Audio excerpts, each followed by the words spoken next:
also known as Jira, has played a number of tournaments all around the world and make sure that consistently turning up and putting down good appearances are the order of the day. We can take a look at some of them right there. Really a global player. Won that Asia Players Cup, a tournament that had a whole lot of players in there desperate to prove themselves for that region, and Jira came out on top of that one. Was in the US for a little while, played in some of the regionals over there, winning one and top 8ing another. So California regionals definitely a favorite, and in Malaysia a regionals finalist. So at those smaller levels, putting on a good show and then winning when a big tournament came up to represent the region. Absolutely, and take a look at the team that Jira has brought to the global exhibition. There's that Groudon that we've seen quite a bit of in our first matches of the day. But what's missing? There's no Charizard, there's no Venusaur. In fact, there are a lot of Pokemon that you might not expect to actually go together on this team. And I love seeing that Clefairy, I love seeing that Urshifu, the Rillaboom, Glastrier, and Regieleki. Hey, it's almost like we're just looking at the DLC of Pokemon Sword and Shield. Pretty much. I mean, I also love that we finally get to see a Groudon team. Not that there's anything wrong with Charizard and Venusaur, I get it, they're very, very good. But I like to see a Groudon team with something a little bit different, and a mix-up here could be really important depending on how Jira's opponent has kind of prepped for the meta coming into this tournament. I mean, speaking of which, let's go ahead and bring up Kouhei's accomplishments. Not only are they the champion of the Pokemon Japan Championships, but also look at their team. I love players from Japan because they are some of the most creative when it comes down to their team building. And so you can see a couple of familiar faces there. There is an Urshifu, but it is the single strike style. There's also that Regieleki, but also a Tapu Lele, which I find really interesting here. And another Zacian. This is the only second Zacian that we've seen out of these 6 players so far. The Zacian making an appearance, and I think could be really well paired off with some of these team choices. The single strike Urshifu is something that not a lot of people really tap into. A lot more people going for the rapid strike, you know, having the Aqua Jet and the surging strikes as choices, really, really important. But single strike has really good options of its own. Something like the Wicked Blow can cause a whole lot of problems. So definitely an interesting choice. I'll be curious to see how that works along with the Tapu Lele, but Japanese players and unique team choices are something that we have seen at world level events, international events for years. So if there's somebody who's going to be able to pilot a team like this, it is going to be Kouhei, our representative from Japan. Well, let's go ahead and get right into the action to see how these two fairly different teams are going to match up against each other. I'm super stoked to see what both of these players are going to lead with, and it looks like for Kouhei, they're kicking things off with the Zacian and the Porygon 2, and for Jira, it is the Clefairy and the Regieleki. Ooh, so we can see a lot of big damage come out here fairly early, depending on what Jira decides to do with that Regieleki. But both sides kind of having the same idea, a supportive Pokemon and then a big offensive threat working together. Of course, the supportive Pokemon are very different in this matchup, though. Clefairy's really there to run interference, you know, and really cause a bit of a mind game as well for the opponent, saying, you know what, how are you going to respond to everything I can do? I can follow me, I can helping hand, and of course, I'm just bringing Friend Guard. Of course, Porygon 2 provides a different challenge in saying, well, I can control the speed, I can put down little bits of damage as well and make you think about it, but looks like this lead is something that Jira is very, very comfortable with. Definitely played with teams like this before, and says that I'm just going to start going immediately. Yeah, I love Dynamaxing Regieleki because it puts on a ton of pressure onto the opposing side, knowing that it's going to be dishing out tremendous electric type attacks. But Kouhei is going to be Dynamaxing Porygon 2 here. And this is just a really interesting situation. Obviously, that Porygon 2 is being supported by that Zacian that could be going for something like a Behemoth Blade into this Regieleki, but we're going to see the helping hand first, as Zacian just protects here for Kouhei. The targeting is really important for Jira here, making sure that they get the most out of this turn, and the most out of the turn will not be coming through when you attack into a protect like that. This Porygon 2 has everything to do with no damage landing on it to begin with. May even be able to take advantage of this, but Speed control comes through. The Porygon usually just reverses the turn order. This time, it's just going to be slowing down the opponents with a huge damage max strike. Yeah, that speed is going to drop for both of these Pokemon. But, you know, despite the fact that Regieleki wasn't able to do big damage to Kouhei's Zacian, you still set up the electric terrain. So I think that's something that could be very beneficial here for Jira, just to be able to make sure that they are going to be getting out these tremendous electric type attacks. So let's go ahead and see what Jira's next move selection is going to be going into this next turn. And also how the speeds are going to interact, knowing that that Max Strike did drop the speed of that Regieleki and that Clefairy. Clefairy playing it safe here for Jira using that Follow Me. The Follow Me, really important here, I think, to make sure the Regieleki gets to take advantage of that electric terrain that you talked about. I mean, look at the turn order now after that Max Strike. The Clefairy, yes, it's not going to appreciate the Behemoth Blade, but it does mean that it's not damage going down into the Regieleki. Yeah, the Regieleki able to fire back with another powerful Max Lightning, and this time will be able to knock out that Zacian. But Porygon 2 is still on the field, going for another Max Strike. And after all of that damage that first one did, this Regieleki is going down. Really well done, and kind of reading the room and saying, you know what, this is how it's going to go down.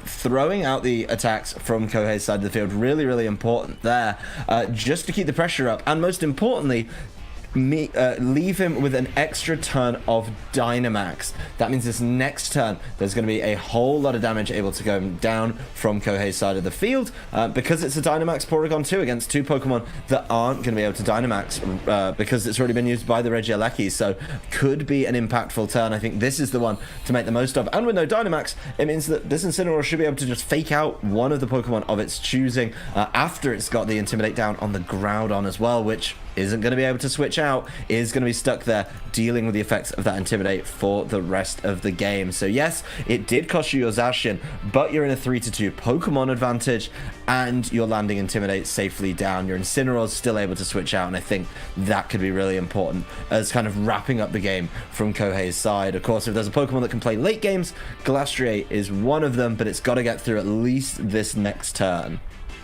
Absolutely, and both these Pokemon being physical are going to be affected by that Incineroar Intimidate. So you can even see Jira's trying to make up for that a little bit with the Swords Dance on the Groudon, but here's the Flare Blitz coming in from Kouhei's Incineroar, and that's just a one-hit knockout here. Glastrier is not going to be on this field very long at all, and all of Jira's hopes in this game, number one, rest on this Swords Danced Groudon. But here comes the Max Hailstorm from the Porygon 2 on Kouhei's side, and wow, it's just barely gonna hang on. But it does take away that Sun, and that Sun was really, really important for Kouhei in that turn, because it meant that Flare Blitz did even more damage, and that's something that I like when trainers take advantage of the opposing weather. Really, really nicely done there by Kouhei, just saying, you know what, I'm not even going to waste time with the fake outs, I'm just going to take the knockout on you. Glastrier is so slow. It's a Pokemon that really thrives and flourishes in the Trick Room, but it's just never given that opportunity, so it gets caught by the Flare Blitz in the Sun. Yes, the Groudon is going to be able to fire back. Yes, it got the Swords Dance up, but it's just not enough when it comes down to this Porygon 2. Yeah, so we will see even the recoil there as well on Groudon, that Life Orb chip doing enough to knock it out. Kouhei is going to take this first game of this match, and whew, that was some pretty explosive gameplay coming out from both of these trainers when it came down to how offensive they were for their first few turns. Yeah, that was a very offensive game. There was maybe one Protect, a couple of change-ups there when it came, there was the Protect from the Zacian, there was the Follow Me, but everything else, I think, was an attack from that point. Not even a fake out of the Incineroar, or just going after it with the Flare Blitz. These players both really want to get those knockouts, really get them quick, and when you're playing a game like that, you've got to be winning these trades. Kouhei won that earlier trade, traded Zacian, of course, for the Regieleki and the Clefairy after that drop from the Max Strike. So really nice kind of game planning, saying, okay, game one I get the turn one I get the Max Strike down, turn two we make the 2-for-1 trade, and from there I can just run through the game. So it really was fast. It was a high offense game, and there's no room for errors and slip ups or even missing knockouts in a game like that. Well, Kouhei is up 1-0 in this best of 3 for winners round 1. Let's go ahead and jump right into game number 2 and see if Jira can make a comeback. We saw from those leads that, there was one supportive Pokemon, one more offensive Pokemon here, and Kouhei kind of doing it all over again, bringing out that Zacian and that Porygon 2. But let's see what Jira's going to do. It's Groudon and Regieleki this time around. No Clefairy for Jira. No friend guard, but I think having more offensive options on the field, very important for Jira, being able to maybe match a little bit better. The Regieleki can start putting damage down the Porygon 2, while of course that Zacian just gets dealt with by the Groudon. The Zacian's not going to be able to pick up an easy knockout like it was on the Clefairy with the Behemoth Blade, so really good adaptation here from Jira, I think. Just has to capitalize on it. And if they are going to exchange these high-octane turns where they're just throwing down attacks, you've got to have better offensive options on the field. And with Groudon being able to, land a Precipice Blades on something like the Zacian and get some extra damage down on the Porygon 2, could make it more manageable by something like the Regieleki as well. So a lot to think about. And both trainers, after what we saw in game number 1, it looks like we're going to be able to see that again. The Porygon 2 becomes an offensive threat that you really do have to start thinking about. Absolutely, especially because we already saw how powerful that Max Strike can be, not only for the damage output that it has, but also its secondary effect. And also the Max Hailstorm, just being able to change the weather or just being able to do a lot of damage, nice coverage options here.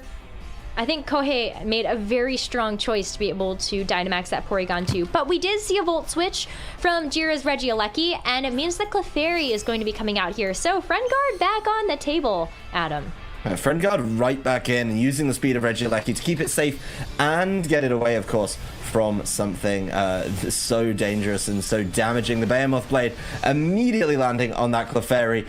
Kouhei just going after that slot. That Clefairy's Friend Guard was there for a little bit, Rosemary. It was there for the idea of it was there, but it didn't get to sit there. And this Groudon, really confident that it was going to be able to sit around comfortably now, setting up the Swords Dance. What does the Porygon do to answer it?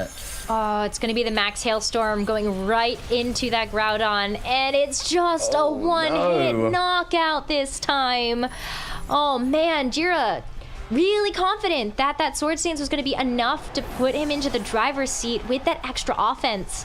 But now Jira is down 2 Pokemon, and Kouhei has some pretty healthy Pokemon on the field. Yeah, I mean, he's taken only that little bit of damage from the Volt Switch. Yes, it landed onto the Porygon 2. Yes, it's annoying, but of course, it's just going to be maybe a little bit too little to put things in range for dangerous knockouts, because the Urshifu is going to be something that can deal with that Porygon 2 quite comfortably, but it's got to be careful itself. There's still a 4-2 Pokemon advantage, and I'm not sure if, once again, those exchanges made, were worth it overall. Yes, you got the Clefairy, and I love the Zacian leaving the field here, trying to save itself for a little bit later. And yep, bring your Incineroar in, make sure you land your Intimidate where you can. So the close combat from the Urshifu, definitely not going to be the biggest problem.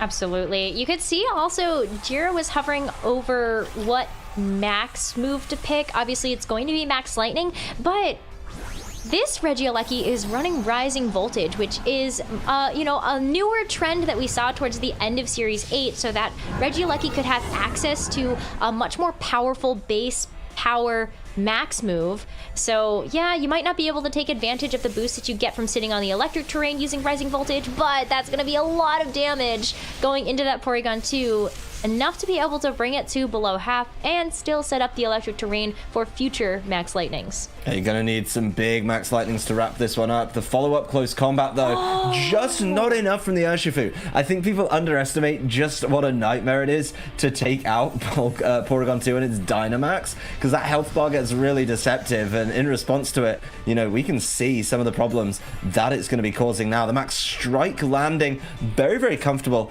Does mean the Urshifu is brought down to its focus sash. Of course, the Hail is around. That's going to start dealing with that problem, and that Max Strike, as we saw before, means that Regieleki so manageable when it comes into the late game. It is very high speed, but if you've got something pacey that can almost keep up, that Max Strike is going to help out. We saw it in game 1, and I imagine Kouhei's going to be able to run that strategy back. The Pokemon he needs for it is in the back. It's waiting, and it's just going to want to get there at another time. Maybe, just trying to work through all of that. The Max Lightnings trying their best to bring this one back, but of course this Porygon 2 is going to be given another opportunity to move.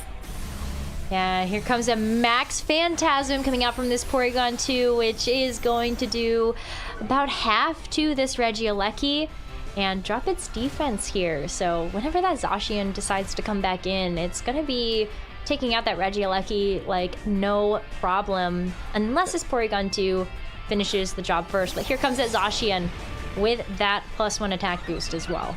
Yeah, making sure that the defense is dropped as well. Just making Zacian's life even easier. The speed has already been taken care of, so why not take care of the defense and show off a few tricks that the Porygon 2 has. This Porygon 2 with quite the moveset available, playing it so differently to many of the other Porygon 2s we've seen over the last 2 years or so. But Zacian gets its moment. The defense has been dropped. The damage has already been put down. And this game is comfortably wrapped up in a 2-0 led, I'd like to point out, by the Porygon 2. 2-0 for Porygon 2. That sounds pretty good to me, especially if you're Kouhei moving